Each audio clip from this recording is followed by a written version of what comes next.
My name is Jesse Williams. I work with Grenadier Homes. I've been there for right at 1 year now. I came to Sales Solve Everything a year ago.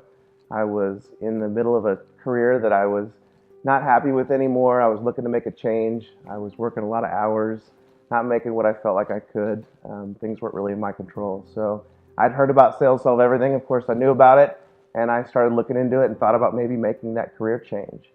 So I was really scared at first. I didn't know about new home sales. I knew about sales, but I didn't know what the process was. I didn't know the tools that I would need for that trade. So I took the class and took all of those sales bites, and I felt confident. I started selling homes. I sold my first one a weekend, and here I am a year later, and I have a new career. My family loves it. I love it. I'm really happy I made that call. So I was switching careers, and I didn't know anything about new home sales, and I didn't know how to sell a new home. So that's why I got the sales bites. So after taking the sales bites, I sold my first home within a week.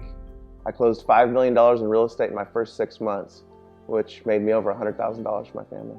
So I was not happy in my previous job, and I was looking for something new. And I'd heard that you could make a lot of money in new home sales, and they were right.